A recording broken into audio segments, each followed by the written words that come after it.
Seguimos.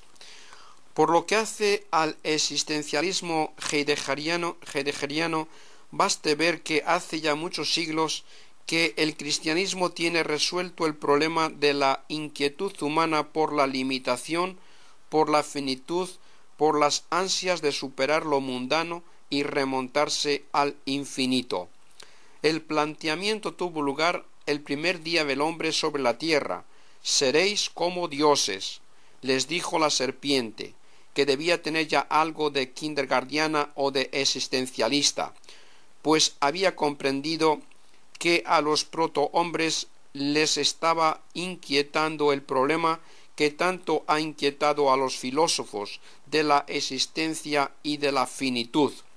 Leibniz había hablado del mal metafísico como del mal de finitud o de limitación del ser, y hasta en una de sus páginas habla de la posible superación y satisfacción por la comunicación con la divinidad misma. El mismo Fichte, desde otro ángulo, había sentido la angustia jodierna como un relevante precursor.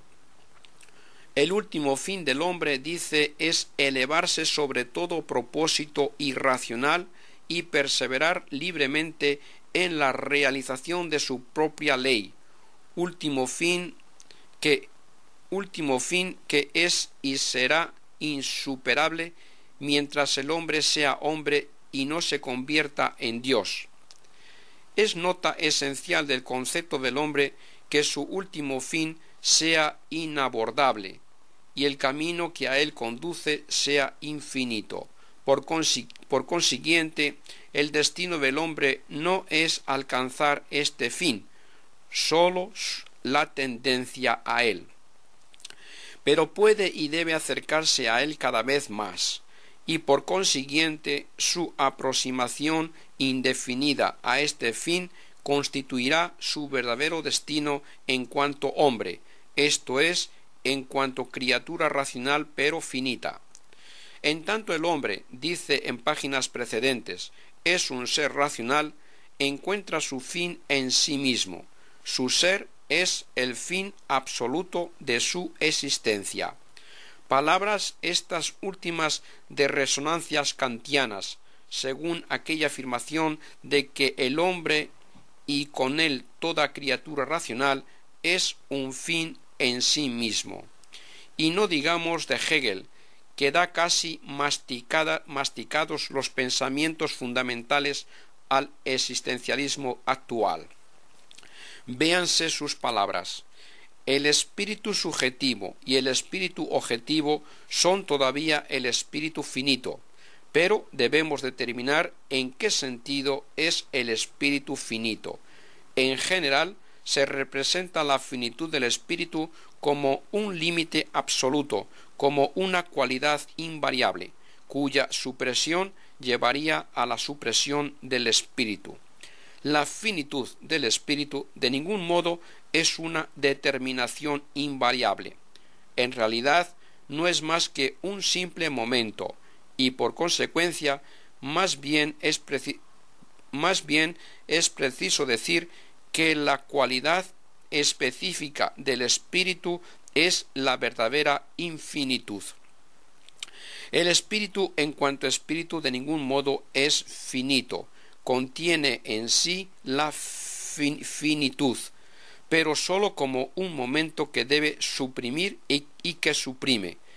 Y más significativas son las palabras siguientes.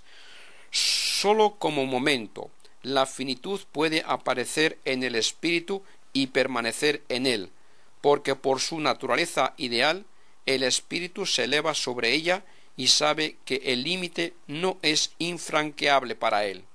Esto es lo que hace que lo franqueable, esto es lo que hace que lo franquee.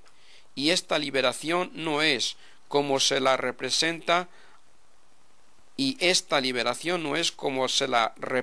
el entendimiento, una liberación que jamás se realiza, un esfuerzo indefinido hacia el infinito, sino una liberación en que el espíritu se liberta de ese progreso indefinido, borra completamente su límite o su contrario y se eleva a su individualidad absoluta, a su verdadera infinitud. Pero, si no discutimos nomenclaturas, diremos que todo ello está resuelto en el vivir y ser en Dios, y no precisamente en sentido kierkegaardiano. En fin, todas las filosofías actuales adolecen de falta de primer principio o punto básico de partida. De ellos podemos decir lo que concretamente de Heidegger y Ortega decía García Morente. Heidegger y Ortega y Gasset intentan una restauración de la metafísica, pero marchan por una pista falsa. Los dos tienen un mismo punto de partida. Ortega arranca del vivir y Heidegger del existir. Ni uno ni otro se remontan a otra realidad superior. No han querido o no han sabido reconocer que la vida misma pide a voces otro ser, el ser necesario, fundamento de sí mismo y de todos los demás seres. Es decir, que aun presumiendo de metafísicos, no tienen propiamente metafísica, puesto que tienen irresuelta la cuestión primera y fundamental del ser real. Téngalo en cuenta los pertinaces consumidores de esos condimentos doctrinales. Y terminemos ya este asunto previo. La creación en sí misma es incomprensible para nosotros, es verdad. No vemos con evidencia directa la posibilidad intrínseca de ella, pero más incomprensible es para nosotros que el mundo exista sin creación, y menos evidente es la posibilidad intrínseca de un ser salido de la fecunda inefectividad de la nada.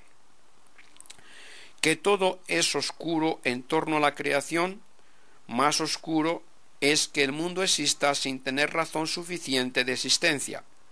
Si es difícil comprender que el mundo sale de la nada por la acción de un agente infinito, más difícil es todavía que el mundo salga de la nada sin agente ninguno.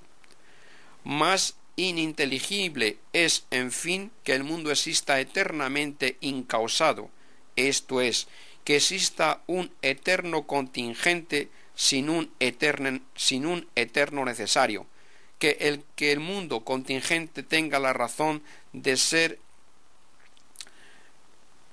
que el mundo contingente tenga la razón de ser en la eficiencia del ser eterno, necesario y omnipotente. He aquí, pues, un lugar en donde han de converger y de donde han de partir todas las filosofías posibles. Es preciso que todas se encuentren aquí, y mientras no abandonen el absurdo evidente de la evolución creadora por la creación auténtica y genuina, que aunque oscura es evidentemente necesaria, la filosofía pasará al segundo capítulo sin haber escrito el primero. ¿Cómo debe plantearse el problema de la creación? Una cosa es preguntar si el mundo es creado de hecho y otra preguntar si es y cómo es posible la creación. Aunque un problema entraña necesariamente el otro, creemos sin embargo que la confusión de los dos es causa de muchas imprecisiones, porque siendo evidente el hecho de que el mundo es creado, se concluye con gravísima inexactitud que la creación en sí es también evidente. Así pues, dos aspectos completamente distintos, y si se toma el uno por el otro, hay peligro de que no se demuestre nada. La demostración de que el mundo es creado de hecho es de una evidencia incontrastable, y la vía para demostrarlo es la evidente necesidad de que sea creado por el poder infinito de Dios. La vía, pues, para la demostración es completamente indirecta, es decir, se demuestra que el mundo es de hecho creado, porque de lo contrario se seguiría el absurdo. Y esto es muy fácil. Pero se sigue de aquí que el concepto real y objetivo de creación sea una cosa evidente. Demuestra esto por vía de causa formal, si es posible y cómo es posible la creación misma. Es como preguntar, en la hipótesis de que no hubiera criaturas y de que que nuestra inteligencia fuera espectadora neutral, podríamos demostrar la posibilidad de la creación a una base del poder infinito de Dios. Diríamos a priori que la omnipotencia divina puede sacar cosas de la nada. Si la creación es un acto divino que supera toda inteligencia creada, hemos de responder que es imposible. Es decir, de ningún modo podríamos entrever o deducir la posibilidad. Entonces, pues que correspondiendo a los dos aspectos antedichos, hay dos cuestiones distintas que resolver, porque las dos tienen muy distintas y desiguales razones. Primera, ¿cómo ha tenido principio el mundo? Y se responde, por creación. Prueba, porque de lo contrario se seguiría el absurdo. Segundo, ¿la creación es posible? Se responde provisionalmente que sí, pero ¿cómo se demuestra? Y he aquí el problema oscuro, difícil, misterioso de la creación ex nihilo. No puede escudarse en la afirmación a priori de la posibilidad por razón de la omnipotencia divina, porque sería una respuesta que no vencería en manera alguna la violencia que hace a la razón el paso ontológico de la nada a la existencia.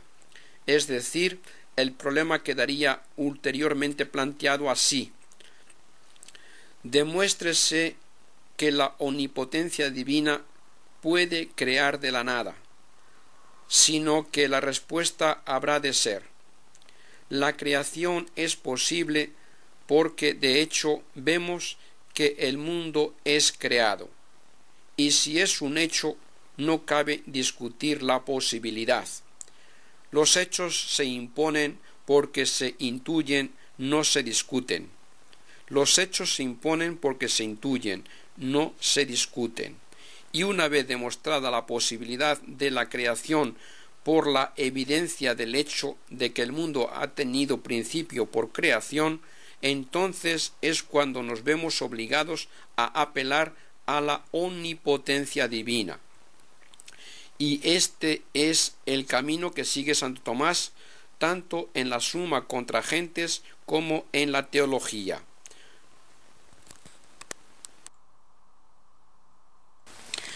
Se demuestra que el mundo ha sido creado por Dios, porque de lo contrario se seguiría el absurdo.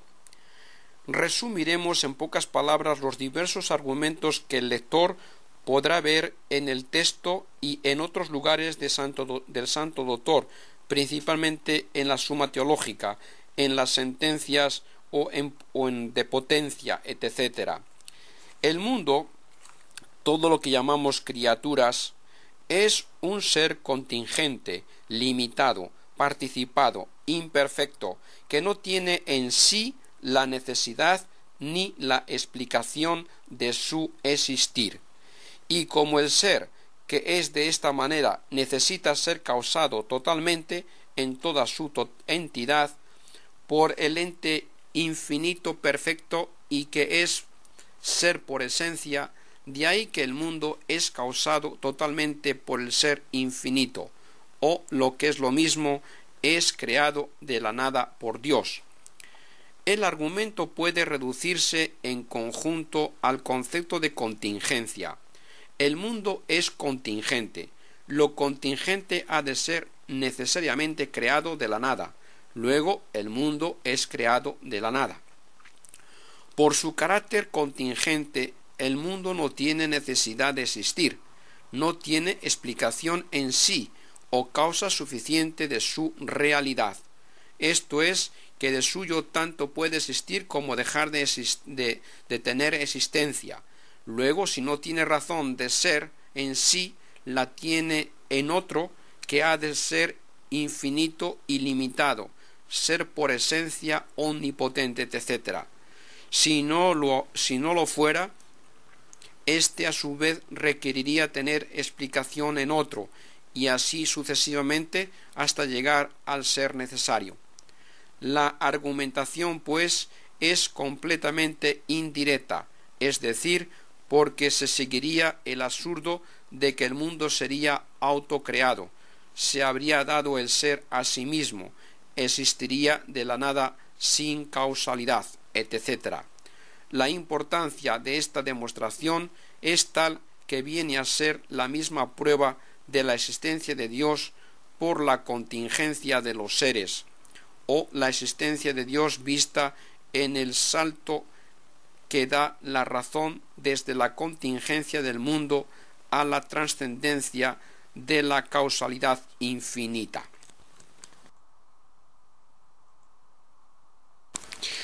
Los principales argumentos de la demostración indirecta, que es la fundamental demostración. Primer argumento: todo lo que tiene posibilidad de ser y no ser tiene necesariamente una causa, puesto que él es de suyo indiferente para ser o no ser y necesita que alguien lo determine a la existencia. Es así que el mundo o todo ser finito tiene de suyo la posibilidad de ser o no ser, es indiferente para la existencia. Luego el mundo tiene una causa de su ser. Segundo, todo lo que es ser por participación ha de ser causado por el ser que es por esencia. Es así que el mundo, todo lo que no es Dios, es ser por participación, luego es causado por el ser que lo es por esencia. El mismo argumento desde el punto de vista del Creador. Aquel ser que es por esencia es causa de todos aquellos seres que son por participación. Es así que Dios es ser por su misma esencia y todo lo que no es Dios es ser por participación, porque el ser por esencia ha de ser necesariamente único. Luego Dios es causa total de todos los seres que no son Dios. Así, tercero, así como los efectos determinados y específicos se reducen a las causas propias, así también lo que es común en los efectos debe ser reducido o atribuido a alguna causa común. Es así que lo más común en todos los efectos es el ser. Luego debe haber una causa sobre todas las causas a la cual sea propio dar el ser a las cosas, y ésta no puede ser otra más que Dios, como se demuestra por tantas otras razones. Cuarto, todo lo imperfecto proviene de lo perfecto, como el calor del fuego. Es así que Dios es el ser perfectísimo, luego todos los seres imperfectos provienen de Dios. Es así que todas las cosas que no son Dios son imperfectas, luego el mundo proviene de Dios.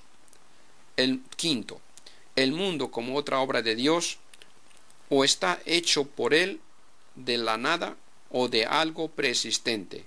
Si de la nada, tenemos la creación. Si de algo preexistente, entonces se plantea de nuevo, o eso preexistente fue precausado por Dios y tornamos a la creación, o de otro preexistente, y así de modo indefinido. Es así que no podemos contar con una serie infinita de causas naturales, Luego el mundo es creado de la nada por Dios. Por lo tanto, el mundo necesita un hacedor, no sólo en cuanto a su ornato y a su gobierno, sino en cuanto a su intrínseco ser. La existencia está pidiendo una fundamentación. La no necesidad que muestra el mundo lleva impulsada a la razón al descubrimiento de la causa creadora. Es vía que no puede eludirse, igual que una pendiente que una vez iniciada hay que consumar su camino hasta el fin. La naturaleza, dice Pascal, tiene perfecciones para mostrar que es la imagen de Dios y defectos para hacer ver que no es más que la imagen de Dios. Existe el mundo eventual, limitado, participado, imperfecto, contingente. Luego existe el ser necesario. El racionalismo frente a estas pruebas. El camino que siguen los anticreacionistas es completamente al revés del que hemos expuesto y claro está, se concluye mal. Nosotros demostramos o deducimos la posibilidad de la creación por el hecho mismo de ella, que es evidente. Ellos, viendo que el concepto o esencia de creación es oscuro, misteriosa e incomprensible, deducen que el mundo no es creado de la nada, sino que él a sí mismo viene a darse el ser. También se les ofrece la dificultad de la contingencia, pero intentan debilitar la fortaleza de la argumentación tradicional, cortando el camino real que conduce de la contingencia al ser necesario. Yo demostraré, dice por ejemplo Kant, que la razón no avanza un solo paso tomando uno u otro camino, ya se conduzca por la vía empírica o por la trascendental, y que es inútil que despliegue sus alas para elevarse más allá del mundo sensible por el simple impulso de la especulación. Todo es efecto del punto de vista de sus teorías agnósticas. Él no admite que la razón pueda pasar de lo empírico a lo trascendental, y claro, el salto de lo contingente a lo necesario les parece inadecuado e improcedente. El término de la argumentación no puede ser sino un simple concepto. Si quiero inferir una causa completamente distinta del mundo, esta no será más que un juicio de la razón simplemente especulativo, pues que el objeto no es aquí un objeto de la experiencia posible. Pero entonces el principio de causalidad, que no tiene valor más que en el campo de las existencias y que fuera de este campo no tiene ni uso ni significación, será enteramente separado de su propio fin. Kant ha analizado la prueba ontológica de la existencia de Dios y acusa a la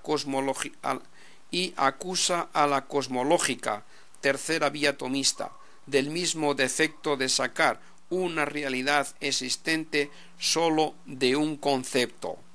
Se introduce, pues, este último, se refiere al argumento ontológico, en la prueba cosmológica, a la que se le hace servir de fundamento cuando precisamente se había querido evitarlo. La misma acusación hace al argumento por el orden del mundo, del cual hace grandes alabanzas a pesar de no concederle valor metafísico. Afirmo, pues, que esta prueba físico-teológica, quinta vía tomista, no puede por sí sola demostrar la existencia de un ser supremo, y que, por consecuencia, debe dejar al argumento ontológico, al que sirve solamente de introducción, el encargo de llenar esta laguna. La prueba físico-teológica se encuentra interrumpida en su empresa, dice poco más abajo, y para salvarse se apoya en la prueba cosmológica, pero esta última no es más que una prueba ontológica. Desde luego, y a pesar de todas estas negativas, no puede él llegar a sustraerse totalmente a la evidencia que entraña la contingencia del mundo y su relación necesaria con una causa trascendente. Se empeñará en no concederle valor ontológico, pero no deja de poner al manifiesto una vez más sus deplorables inconsecuencias. Cuando digo que estamos obligados, dice en los prolegómenos, a considerar el mundo como si fuera la obra de una inteligencia y de una voluntad suprema, no digo en realidad más que una cosa, que la relación que existe entre un reloj, un navío, un regimiento y un relojero, un constructor y un coronel, es la misma que existe entre el mundo sensible, o todo lo que compone el fundamento de este conjunto de fenómenos, y el desconocido, que no conozco por consecuencia en sí mismo, pero que conozco sin embargo con respecto a mí y con respecto al mundo de que formo parte. Pero ya se sabe, si los principios de la filosofía kantiana son precisamente esto, una imposibilidad invencible para conocer nada que trascienda las percepciones empíricas, como si nosotros necesitásemos ver al relojero replicando con sus mismos ejemplos para saber con toda certidumbre, por vía de causalidad eficiente, que es el autor del reloj experimentado. Por lo demás, lo que no llegó a admitir en la crítica de la razón pura y casi se atrevió a reconocer en los prolegómenos, viene a rendirse ante la razón práctica, no sin antes hacer constar que sólo lo admite como exigencia de un postulado. Así pues, la causa suprema de la naturaleza, en cuanto a ella ha de ser presupuesta para el supremo bien, es un ser que por razón y voluntad, subraya él, es causa y por consiguiente el autor de la naturaleza, es decir, Dios. Queda pues pendiente para toda filosofía anticreacionista el siguiente dilema: o el mundo es contingente o no lo es. Si es contingente, requiere un ser necesario que dé razón de su existencia.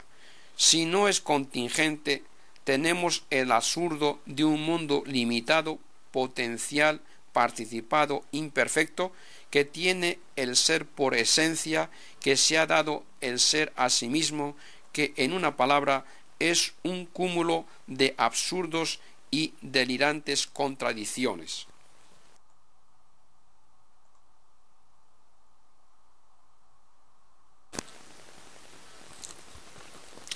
Se demuestra la posibilidad ontológica de la creación por la omnipotencia divina después del hecho evidente de que el mundo es creado. Esta era la difícil prueba que vendría ya a hacerse relativamente fácil una vez propuesta a la exigencia que muestra el mundo de haber sido creado por Dios. Se trata ya sólo de asesorarnos metafísicamente, es decir, que viéndose obligada la razón a reconocer que Dios es el autor absoluto del mundo, la misma razón humana se refugia en la infinitud de la omnipotencia divina que a posteriori le proporciona una incontrovertible demostración. No valdría apelar a priori a la omnipotencia de Dios, como ya hemos demostrado, porque la cuestión quedaría planteada en este otro terreno, preguntándose, ¿pero es que puede crear la omnipotencia? Porque ya se sabe que hay cosas que no caen bajo la omnipotencia divina, no porque indiquen superioridad o porque manifiesten limitación de poder en Dios infinito, sino porque de suyo implican contradicción, o como suele decirse en términos escolares, Dios no lo puede hacer porque no puede ser hecho. Si Dios pudiera realizar lo intrínsecamente imposible, sería un argumento contra su propia omnipotencia. Ahora bien, ¿cae la creación bajo la omnipotencia divina?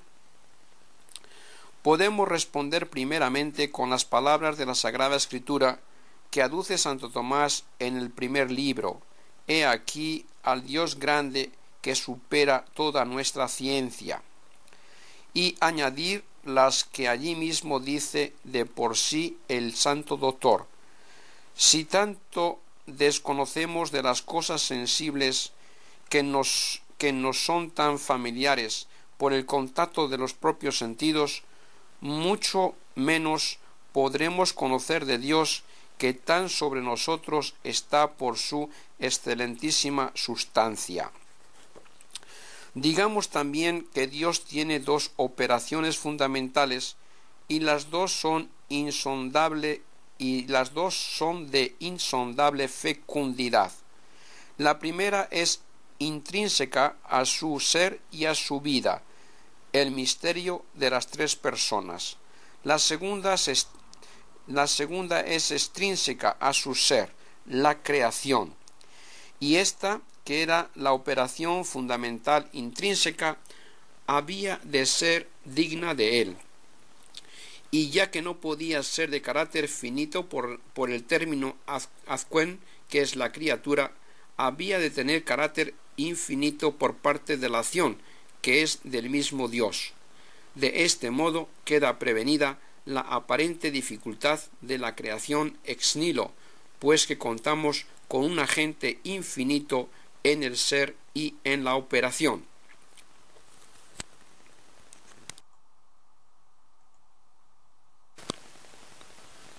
Definición de la creación. La presentaremos brevemente.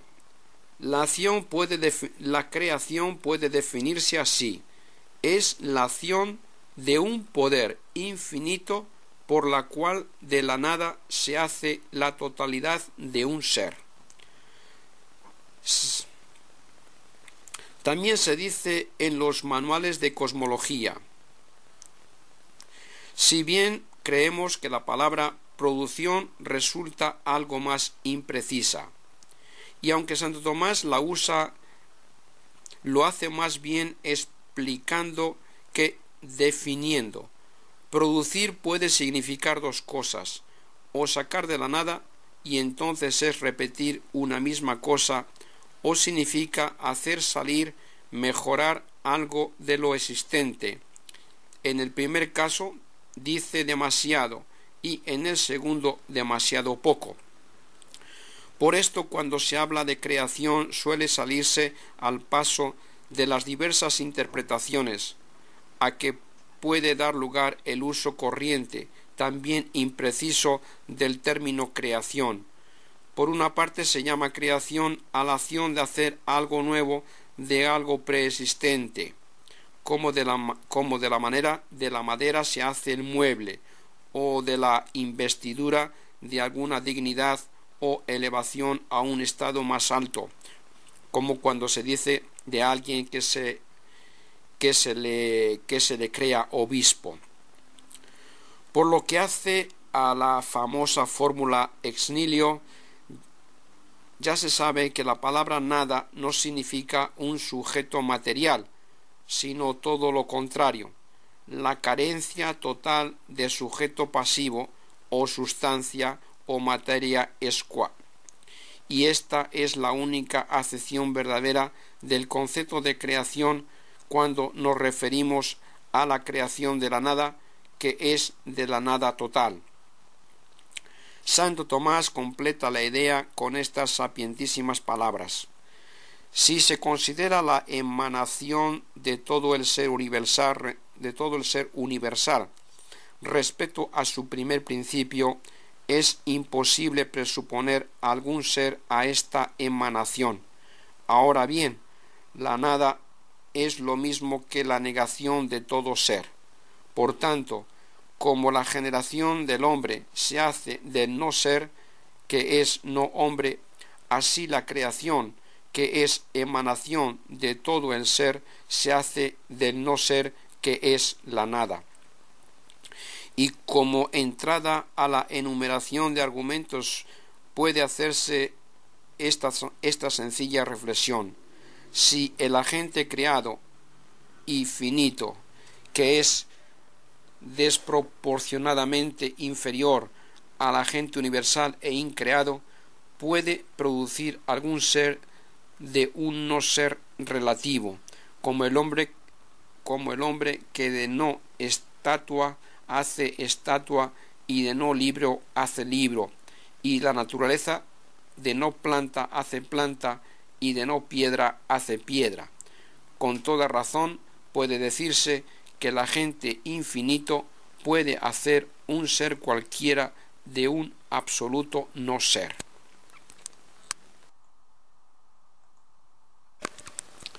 Los argumentos por la omnipotencia divina. Primero, el agente que actúa accidentalmente necesita una materia en que cumpla un efecto, pero no el que actúa por su sustancia, dice Avicena. Es así que Dios no obra accidentalmente, antes bien su acción es su misma sustancia.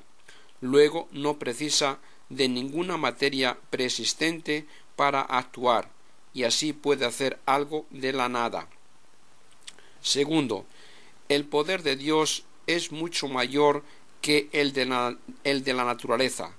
Es así que la naturaleza saca alguna entidad de aquello o en aquello que estaba en potencia. Luego el poder divino habrá de extenderse algo más, y así puede hacer cosas de la nada. Tercero, el principal argumento. Todo agente tiene poder para actuar a la medida en que está en acto. Por lo tanto, todos los efectos que puede conseguir han de estar en proporción con la categoría o capacidad de su acto. Es así que Dios está en acto puro o infinito, y todo lo demás está en acto finito e imperfecto. Luego Dios puede producir todos los efectos. Ahora bien, todas las cosas finitas que no son Dios tienen el acto limitado en ciertos órdenes determinados, y así no pueden producir todos los efectos posibles, sino sólo algunos determinados efectos de determinado género o especie. Pero Dios es acto infinito, sin ninguna mistura de potencia. Luego, por su acción de alcance infinito, puede producir todos los efectos o cosas que no son Dios, entre los cuales está todo el ser subsistente, sin ningún material presupuesto, como quien es principio de todo el ser. He aquí la omnipotencia divina, a la cual podemos apelar una vez demostrado el hecho necesario de la libre creación del mundo, por el título o atributo de su infinita actualidad. Siendo acto infinito, es virtualmente todo ser, no sólo accidental, sino sustancial y subsistente. La actualidad omnipotente de Dios no queda limitada a obrar solo sobre lo ya existente, sino que puede obrar o actuar sin ningún presupuesto, produciendo el ser en cuanto ser. Que el ser, aun en cuanto ser, no deja de ser comprendido como una parcialidad bajo la denominación o naturaleza del acto infinito, universal y eficacísimo.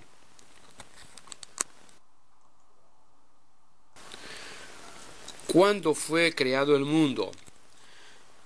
Sobre esto diremos solo dos palabras porque, aparte de ser poco interesante aquí para el lector un estudio con todos los aspectos que ofrece el problema, resultaría de unas dimensiones desproporcionadas. Repárese ante todo en la impropiedad de la pregunta: ¿cuándo fue creado el mundo? ¿Que cuándo?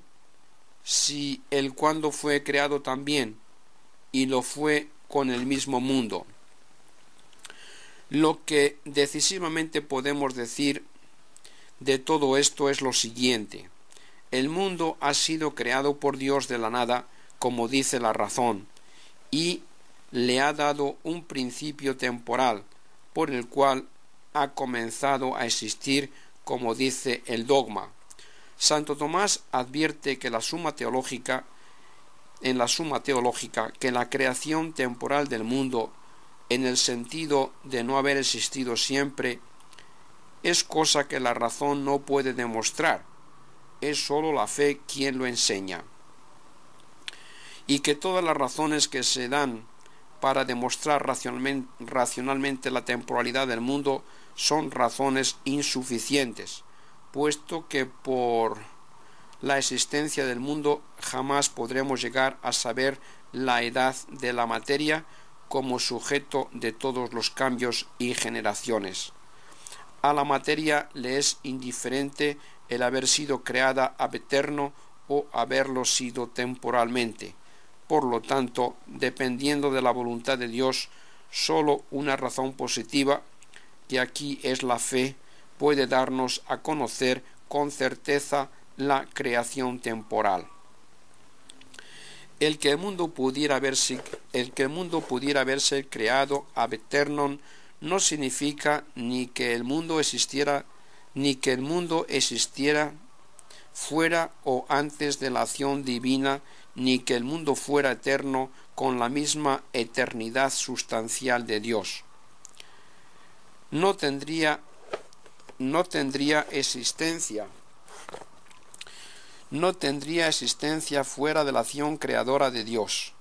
Si el mundo fuera creado ab eternum, no por eso dejaría su carácter de ser causado por Dios, es decir, sería igualmente creado, solo que la acción divina, que es eterna, habría estado eternamente actuando al ser temporal.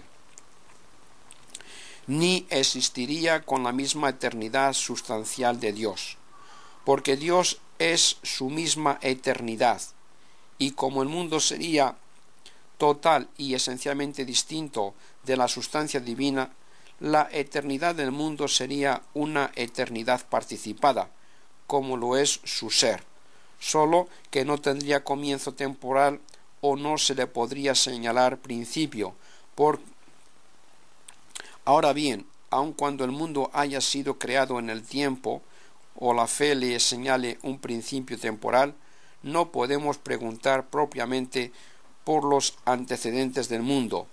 No puede hablarse de antes de la creación, porque el concepto antes es un concepto esencialmente referido a algo temporal y por lo tanto creado. Ni podemos dejar volar a la fantasía pensando o preguntando lo que tardó Dios en dar manos a la obra, porque la eternidad suponga, al parecer, infinita anterioridad por la misma razón. Ni si Dios puede crearlo más pronto, ni si pudo crearlo más tarde, Ni el pronto ni el tarde tienen lugar sin la presencia real del universo. Por lo tanto, son términos sin sentido si los referimos a supuestos instantes antes de la creación. La eternidad es una permanencia que no fluye en el ser. Por lo tanto, no vale hacer referencias a antecedentes o consiguientes de la creación.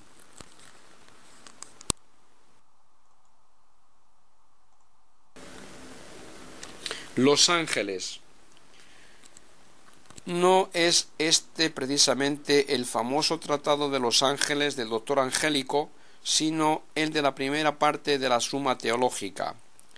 Aquí se ocupa más brevemente de esta materia porque les sirve de enlace escalonado entre el tratado de la creación de las cosas en general y el estudio del alma o del hombre, principalmente por lo que tiene de espíritu.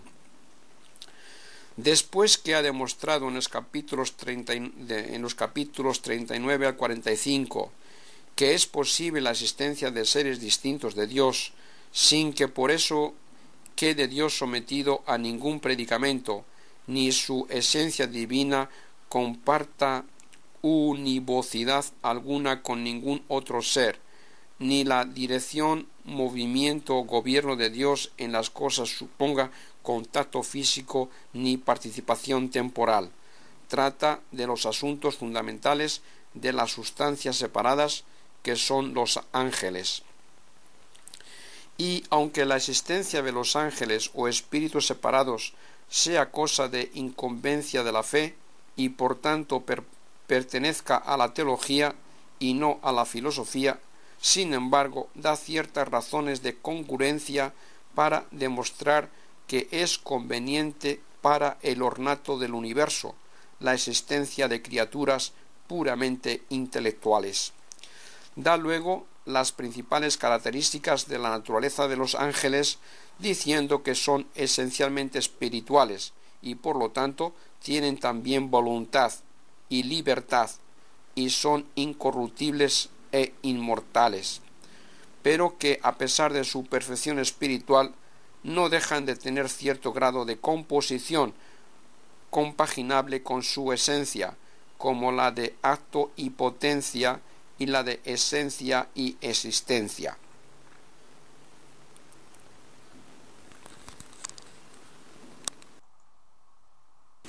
El alma humana, errores acerca del hombre. No cabe duda que una de las principales catástrofes de la filosofía racionalista ha sido la destrucción del ser por excelencia entre los creados visibles, que es el hombre.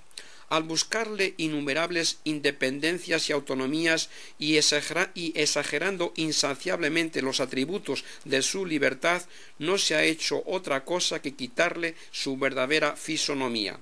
Una de las cosas que más perfeccionan al hombre es el conocimiento de la verdad, y como en nombre de la libertad se ha llevado a la razón humana por cauces inseguros y movedizos, he aquí al hombre culpablemente abatido y envuelto en las mil confusiones de las falsedades que él mismo se ha fabricado.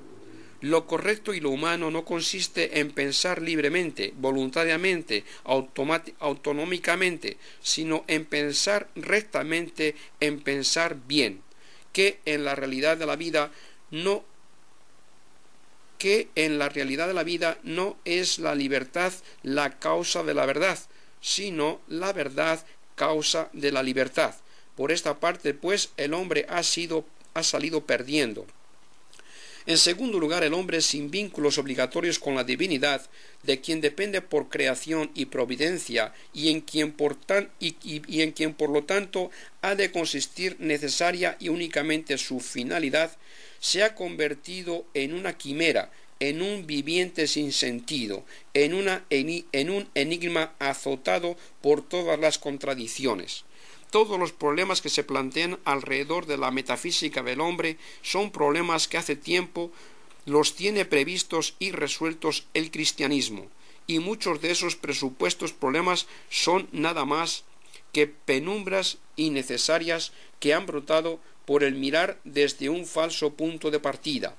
La filosofía tradicional, que en todas las cuestiones sustanciales de ser y de vida va siempre asesorada, que no imperada por la revelación divina, nos presenta al hombre como un ser privilegiado por la excelencia de su naturaleza, creado por Dios y dirigido por su providencia y dignificado por la sumisión de su inteligencia y voluntad al magisterio y gobierno de Dios.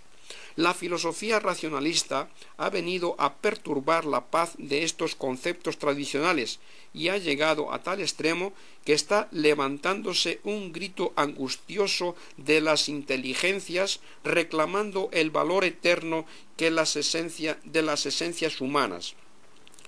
Como es natural, el concepto de hombre como ser privilegiado de la naturaleza ha perdido su definición.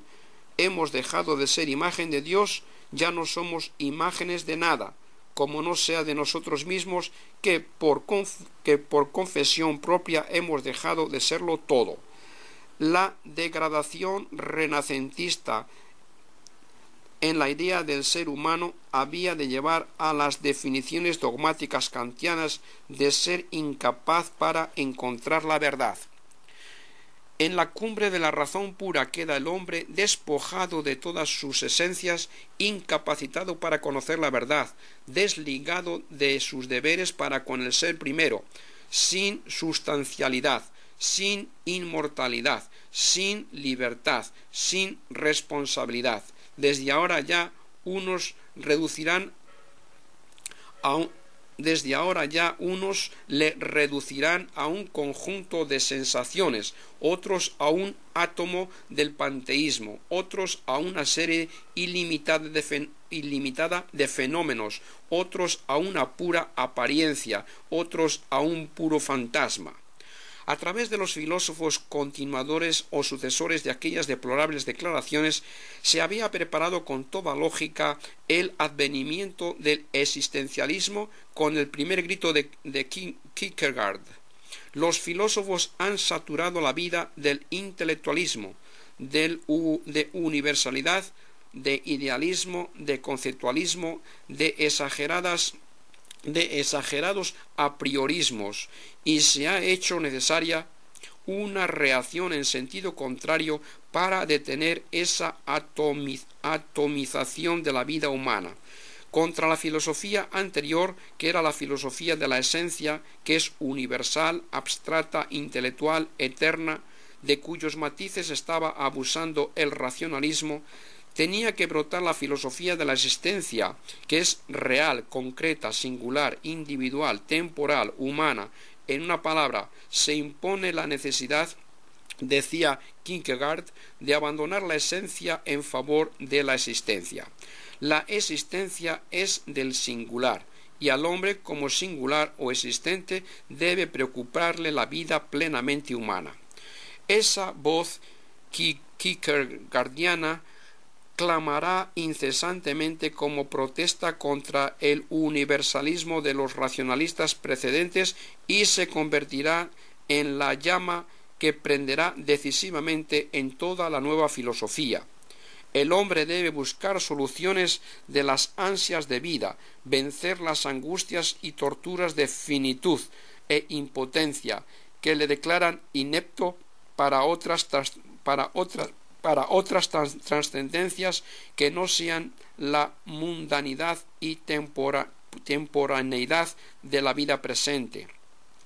Y viene el vivir con la entronización del superhombre de Nietzsche, el inhumano suprahumanismo de Nietzsche, como dice Bretano, y viene el vivir histórico del hombre hecho historia de Dilthey, y viene el desesperado concepto de la categoría vital con el solo vivir y más que vivir de Simmel, pero de nuevo fracasa sus afanes a no poder detenerse esa vida mundana ante el imponente desastre heideggeriano.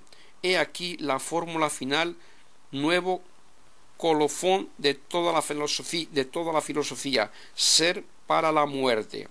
O sea, que la angustia de la humanidad, lejos de encontrar o de haber encontrado la gracia de la plenitud de vida, se ha sentido más aplastada y agobiada por el vacío tenebroso de la muerte, y sigue clamando ante tal descalificación o destronamiento de su raza. ¿Por qué habéis falsificado las palabras de la verdad? Bien distinto es el concepto que del hombre tiene la filosofía cristiana, en la cual ser imagen de Dios, como dice el Padre Granada, a solo el ángel y al hombre pertenece, porque a las demás criaturas, aunque sean el sol, la luna, las estrellas, con todas las demás, no se le llaman imágenes, sino huellas o pisadas de Dios, por lo poco que representan de su grandeza, mas por representar el hombre y el ángel mucho más de su grandeza, mas por representar el hombre y el ángel mucho más de aquella altísima naturaleza, se llaman imágenes de Dios. O en expresión de Santo Tomás, cuando dice que en todas las criaturas hay al menos un vestigio de la Trinidad, pero en el hombre más que vestigio hay imagen de Dios, conforme a la Escritura. O aquel pasaje de San Agustín, les dio a los hombres ser con las piedras, vida seminal con las plantas, vida sensitiva con las bestias, vida intelectiva con los ángeles. O con Leibniz, los espíritus y el alma razonable son de orden superior y poseen sin comparación mucha más perfección que esas formas hundidas en la materia, y son comparadas con ellas como pequeños dioses hechos a semejanzas de la divinidad, poseedores de un rayo de las luces que Dios tiene, y por esto son capaces de entrar en una como sociedad con Dios. O la feliz expresión de Aristóteles, cuando llama al hombre microcosmos, todo en perfecta armonía con las palabras mismas de Dios. Facimus hominem ad imagine similitudinem nostram. Y por eso valdrá la pena la redención hecha personalmente por Dios mismo. He aquí, pues, al doctor angélico valorizando al hombre primero como ser por excelencia entre los creados visibles, y segundo como ser que tiene por gran finalidad de su existencia al mismo Dios que le creó. Con una suavidad admirable va dando sus pasos en el trabajo de la presente suma, desde hablar de la creación en general, pregunta a ver si es conveniente que haya sustancias intelectuales para ornato y perfección del universo, y respondiendo afirmativamente destaca las jerarquías por su orden de perfección. Trata primero de las sustancias intelectuales puramente espirituales y luego de otras de inferior jerarquía, por tener en su esencia una mistificación de cuerpo y espíritu. Tal es el hombre.